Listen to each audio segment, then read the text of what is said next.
Let us see this question. Two materials having coefficient of thermal conductivity is 3K and K, thickness दिया गया है D and 3D respectively, are joined to form a slab as shown in the figure.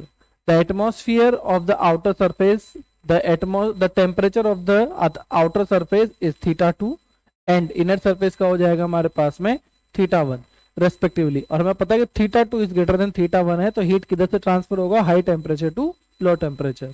हमसे पूछा गया the temperature at the interface, यहाँ पर temperature मान लेते हैं कितना है हमारे पास में थीटा, और हमसे पूछा गया है कि थीटा की वैल्यू क्या होगा, और हमें ये चार ऑप्शन दिए गए हैं। ये क्वेश्चन हमसे जो पूछा गया है ये है हमारे पास में हीट कंडक्शन का, ठीक है। तो यहां से हीट करंट हमारे पास सेम होने वाली है, जितनी हीट करंट यहां से पास हो रही है उतनी ही हीट करंट यहां से पास होगी।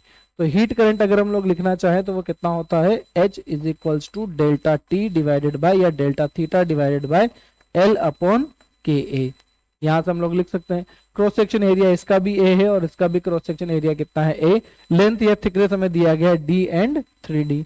तो अगर मैं यहाँ पे लिखना चाहूँ तो H1 इज इक्वल टू हो जाएगा θ2 minus theta divided by L upon K1 हमें दिया गया है 3K और एरिया कितना है A, और थिकनेस हमें दिया गया है कितना है यहाँ पर D। तो इसको सही से लिख लेते हैं, D divided by 3K into A, कितना दिया गया है 3K L upon 3K। Okay, दूसरा क्या हो जाएगा हमारे पास theta minus θ1 divided by distance दिया गया है 3D, थिकनेस, थर्मल कंडक्टिविटी दिया गया है K और एरिया दिया गया है A। देख लेते हैं, थिकनेस है 3D और थर्मल कंडक्टिविटी है K, ठीक है।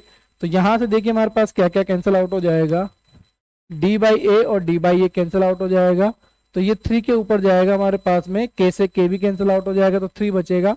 θ2 minus theta is equals to, ये कितना हो जाएगा theta minus θ1 divided by 3। Cross multiply करा देते हैं तो 9, θ2 minus theta is equals to theta minus θ1। 9 को अंदर मल्टीप्लाई कराते हैं तो 9 θ2 minus 9 theta is equals to theta minus θ1। इस θ1 को इधर ले आते हैं, 9 थीटा को उधर भेज देते हैं, तो ये कितना हो जाएगा 9 θ2 plus θ1 is equals to 9 theta plus theta हो जाएगा 10 थीटा। तो अगर थीटा की वैल्यू हम लोग निकालना चाहे तो वो कितना हो जाएगा 9 θ2 बाई 10 प्लस θ1 डिवाइडेड बाय 10।